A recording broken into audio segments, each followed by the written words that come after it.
Bonsoir à tous. À la une de l'actualité de ce week-end de Pentecôte, d'abord en Côte d'Ivoire. À travers la rubrique Escale 225, nous vous ferons découvrir un somptueux cadre situé à Anyama, un espace qui accueille des touristes en quête de nature et de déconnexion. À l'international, ils disent vouloir libérer le Sénégal de la dictature. Des hackers ont lancé une importante attaque sur de nombreux sites du gouvernement sénégalais. Bienvenue, comme tous les samedis, place à la rubrique Escale 225.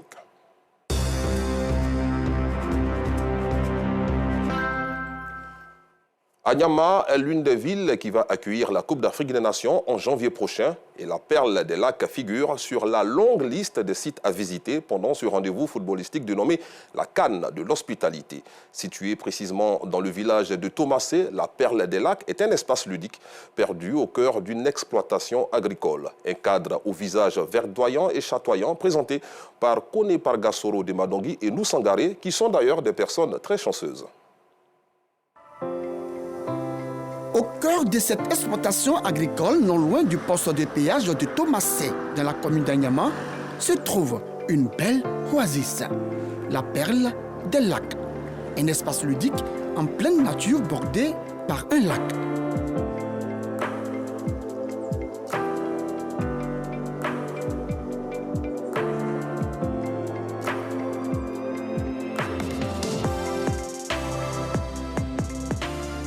Fatoumata est la responsable de cette exploitation agricole.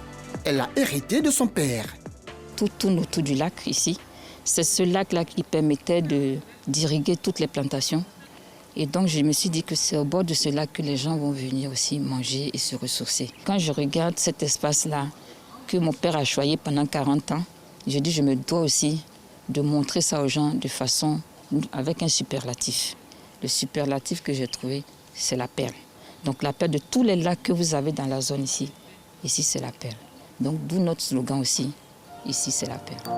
Ici, tout est pensé pour que le visiteur ne s'ennuie pas. Sieste dans des hamacs, Monopoly, tir à l'arc, tennis de table, baby-foot. Bref, on y trouve plusieurs activités divertissantes.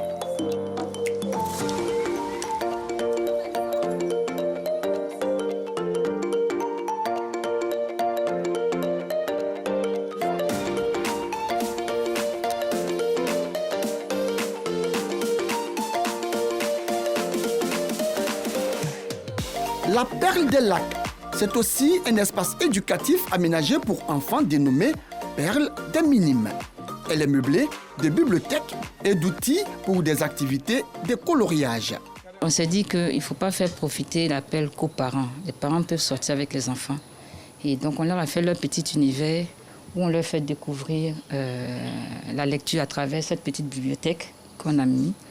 On leur fait découvrir aussi les joies de la peinture, du coloriage, du découpage, comme à l'école, comme au centre aéré. Et puis pour les plus grands, nous avons les perles, donc assemblage de perles. Pour les plus grands aussi, il y a des ateliers cuisine. C'est juste pour faire découvrir comment on fait des crêpes, des pop-corn, des choses comme ça. À la Perle des Lacs, il y a à boire et à manger. La gastronomie africaine est la particularité de cet espace ludique. N'oublions pas qu'on est en Afrique, donc on essaie de rester et de respecter un peu nos coutumes et nos traditions. Nous avons nos mets habituels en Côte d'Ivoire ici, le kédjenou, le brisé, et puis les soupes, en poulet, lapin, pintade, la viande de brousse, et puis le poisson. C'est week-end détox avec du jus de corosol, du jus de papaye, du jus de mangue, du jus de passion. J'essaie de faire des jus de chaque fruit et je fais aussi des cocktails. Donc nous savons que les fruits ont des vertus pour le corps humain. Donc voilà, je vais leur faire découvrir ça. Avec son visage verdoyant et chatoyant, la Perle des Lacs accueille des touristes en quête de nature et de déconnexion.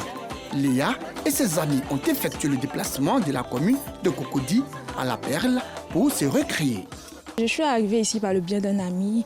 C'est lui qui m'a dit de venir, qu'ici c'est paisible, il fait bon vivre ici. Le cadre est bon, il y a plein de jeux, plein de divertissements et puis La nourriture, il n'y a rien à dire. Loin des bruits d'Abidjan, ici c'est tranquille, en contact direct avec la nature, c'est bien quoi. C'est ma première fois d'arriver ici à la Perle des Lacs. L'endroit est vraiment formidable. Ici j'ai apprécié d'abord le cadre, il est tranquille, il est reposant. La Perle des Lacs, c'est également le lieu indiqué pour les campings. Dans cet espace, des pistes aménagées pour la randonnée afin de découvrir le monde agricole. De découvrir un peu ce qu'ils ont dans leurs assiettes, comment ça fonctionne, comment ça pousse, comment on s'en occupe. Nous avons de la culture, d'EVA, de bananes, de poivre, de cacao, etc. Ah, bonjour madame la directrice. Comment ça va? Ça va très bien. Amadou Gansoré est le chef de la ça va, plantation. Il travaille dans cette exploitation agricole depuis 10 ans. Aujourd'hui, il s'active à enlever les feuilles mortes et ses plantes de poivre. C'est les feuilles mortes, il faut les enlever, il faut les nettoyer. Voilà, et puis couper les gourmands. Les gourmands, c'est les lianes qui ne donnent pas. Voilà, il fait des feuillages. C'est important parce que c'est comme l'assainissement. En les enlevant, ça donne plus la force à la plante de nourrir ses fruits pour que la maturité avance rapidement. Des Occidentaux qui voient nos produits ici, les marchés, qui ne connaissent pas les plantes, comment ça se passe, ils viennent, on essaie de les former, de les expliquer, de la pépinière jusqu'à la production. Anyama est l'une des villes devant accueillir la Cannes, Coupe d'Afrique des Nations en janvier 2024. Et la Perle des Lacs figure sur la longue liste des sites à visiter pendant ce rendez-vous footballistique dénommé la Cannes de l'hospitalité.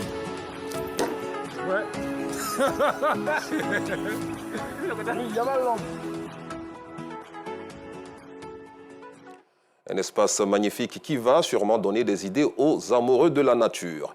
Allez, une information moins reluisante à présent, celle relative au calvaire vécu par les habitants de Béago, ce sous-quartier de Yopougon-Sidessi, une zone de plus en plus enclavée. Et pour cause, l'unique voie d'accès à Béago est prise d'assaut par d'énormes flaques d'eau. La dégradation de cette voie, associée aux eaux usées et mauvaises odeurs, trouble la quiétude des riverains, des automobilistes et commerçants installés sur cette voie.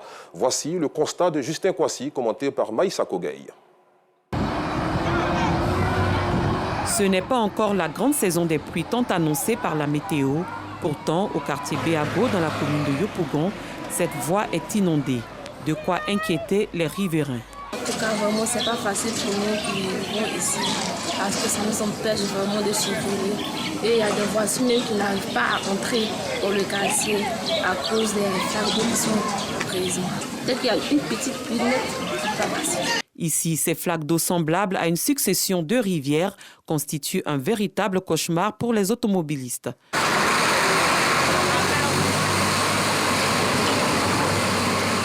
L'état de la route n'est pas bon. C'est à cause de ça qu'on est venu en force pour passer. Je suis un peu désolé parce que le coin n'est pas praticable. Et puis il y a trop de flaques d'eau. Donc vraiment, si l'État pouvait voir ça, à cause de la population, au moins, ça serait un peu bon. Cette voie non bitumée, l'unique qui permet d'accéder au quartier, ne possède aucun caniveau ni d'ouverture pour évacuer l'eau de ruissellement. Elle est donc jonchée d'eau usée, puante et nauséabonde. Une situation qui n'est pas sans conséquence pour les commerces aux abords. Ça fait pratiquement 2 ans que nous sommes ici. Nous vivons avec l'eau sale tout le temps. Pendant la saison pluvieuse, en tout cas, on ne peut pas s'asseoir ici. Les clientes même refusent de rentrer dans notre magasin. Ça nous fait mal. Nous, on demande à l'autorité de venir arranger la voie. Avant, la route n'était pas comme ça. Voilà. Mais maintenant, à cause de l'eau, les gens refusent de venir manger ici. Parce que le coin est sale. De toute façon, ça marchait avant. Maintenant, ce n'est pas la même chose. Comme les automobilistes et commerçants, Oriol Kwasi, riverain, est aussi victime de cette situation. Au seuil de son domicile se trouve cette étendue d'eau stagnante. Quand il pleut, Oriol vit un calvaire qui ne dit pas son nom. Quand il pleut fort, l'eau déborde et ça rentre dans la cour. Ça cause vraiment d'énormes désagréments. Donc voilà. L'eau qui se stagne, ça provoque l'avènement des moustiques. Le palu, ce n'est pas du tout facile. On a cru que avec le temps, voilà, quelque chose allait être fait, mais jusqu'à là, rien n'est fait. La situation perdure. La grande saison des pluies avance à grands pas. À l'instar des populations du quartier Béago dans la commune de Yopougon, celles des quartiers précaires, des zones à risque et même des quartiers nantis du district d'Abidjan sont inquiètes face aux dégâts que pourraient causer les pluies diluviennes. Une alerte pour les autorités compétentes. Parlons solidarité dans cette édition. Difficile pour certains parents de scolariser leurs enfants, faute de moyens, au point de les retrouver dans la rue. Pour freiner ce fléau, l'ONG Espoir Béni International met en place une école de 6 classes construite en bois pour aider le gouvernement à diminuer le taux d'enfants dans la rue. L'établissement est situé à Ondotré-Abrokwa, dans la commune d'Abobo. Reportage Joël Gosset. Charlotte, la quarantaine révolue, est mariée et mère de 5 enfants. Par manque de moyens financiers, elle n'a pas pu scolariser ses enfants. Désespérée et sans espoir, elle a recours à l'ONG Espoir Béni International. Pour pallier son problème et venir en aide aux parents à faible revenu, cette organisation non gouvernementale a construit une école de 6 classes dans la commune d'Abobo. Objectif, permettre aux enfants qui vivent dans des situations difficiles d'avoir une éducation. C'est dur chez moi. Je n'ai pas moyen pour l'envoyer dans une autre école. Mon mari aussi ne travaille pas. C'est moi qui me débrouille un peu, mais puis on fait. C'est très très bon, les gens l'occupent d'eux bien. Il y en a plusieurs cas. Il y en a des enfants, vraiment des situations très difficiles qu'on ne peut pas tout expliquer ici. Mais vu quand même nous-mêmes, notre courage avec mon équipe, on veille à ce que tous les enfants qui sont en Côte d'Ivoire dans ces genres de situations, quand même, puissent être encadrés. Souvent même, c'est nous-mêmes, moi-même particulièrement, je prends les petits jetons, je paye les cahiers, les bics pour donner les élèves. Il y a d'autres qui n'ont même pas un petit cahier de 32 pages. Donc on fait un effort pour pouvoir les encadrer. C'est mieux qu'ils vont se promener dans les rues. Créée le 19 septembre 2019, l'ONG Espoir Béni International œuvre pour les personnes vulnérables telles que les veuves et les orphelins. Restons dans ce élan de solidarité pour dire que l'ONG Al Back Forever a initié une rencontre afin de financer les projets des associations et ONG pour leur autonomisation. Cette initiative vise à réduire le taux de chômage dans le pays. La rencontre s'est tenue dans le centre culturel de la commune d'Abobo en présence d'Anicette Conan-Blessing. Venir en aide aux orphelins, aux veuves et aux personnes à faible revenu.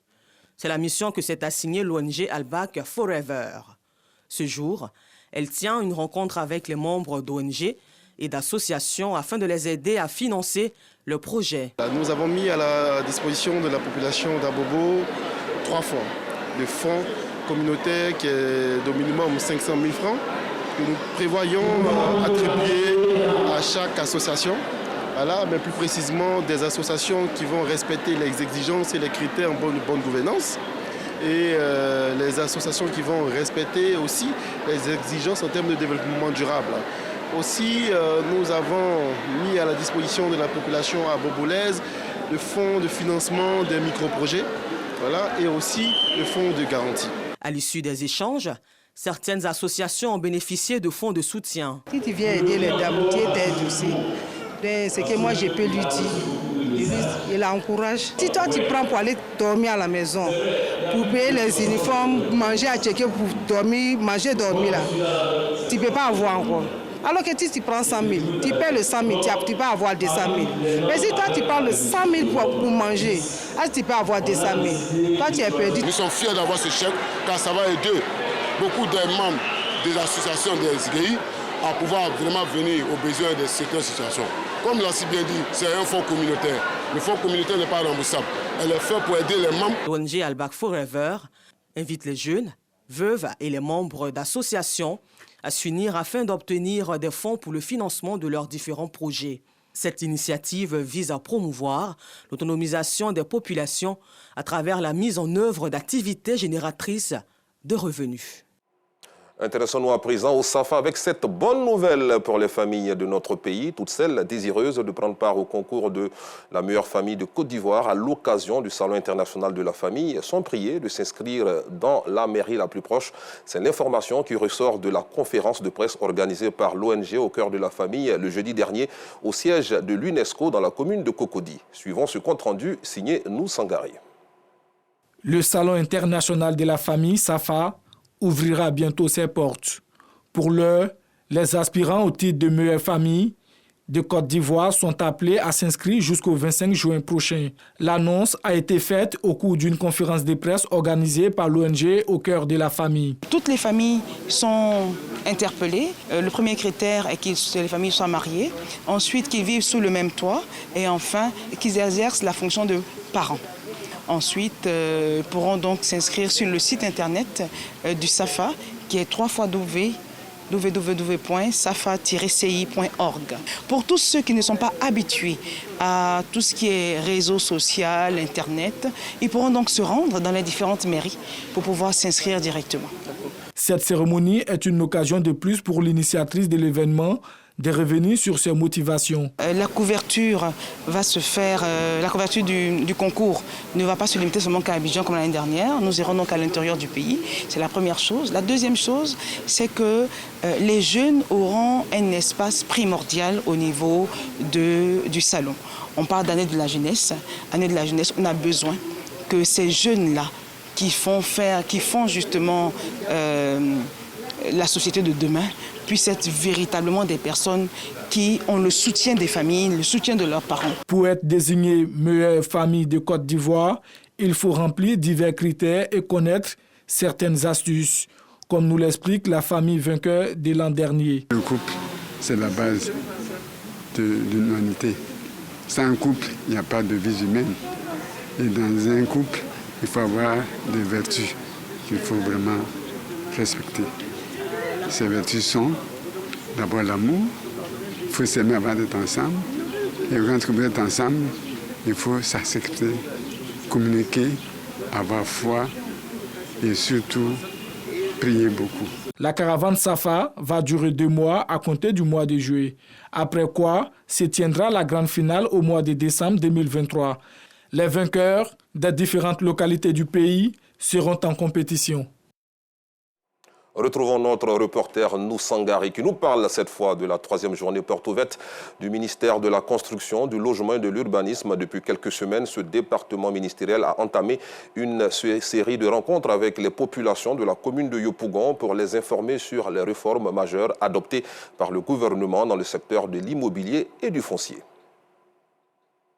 Répondre aux préoccupations des populations sur les sujets relatifs au permis de construire, à l'arrêté de construction définitif à céder, au contrat sécurisé des bails à usage d'habitation, c'est tout le sens de la 3e édition de la journée porte ouverte. Initiée par le ministère de la Construction, du Logement et de l'Urbanisme, cette journée, qui se veut un cadre d'échange, se déroule dans la commune de Yopougon. Il s'agit d'être plus proche de vous, de vos réalités, de comprendre les difficultés rencontrées dans la gestion du développement urbain de la commune de Yopougon et qu'ensemble, nous trouvions des pistes de solutions.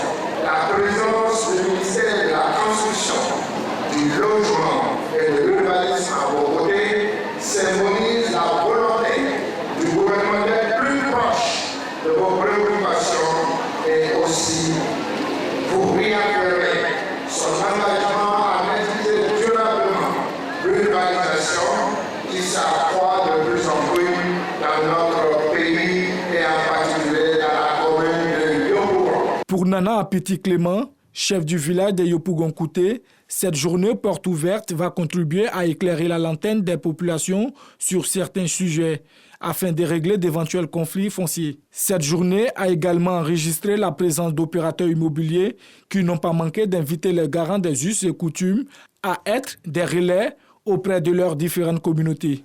Dans sa vision d'offrir aux populations et usagers des services de qualité, le ministère de la Construction, du Logement et de l'Urbanisme s'est engagé depuis 2021 dans un vaste chantier de communication et de sensibilisation aux différentes réformes et procédures dans le secteur.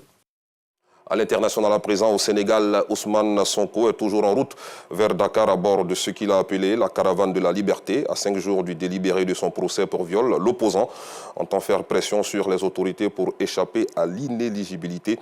Pendant ce temps, un groupe de mystérieux hackers a aussi décidé de lancer un avertissement au président Macky Sall.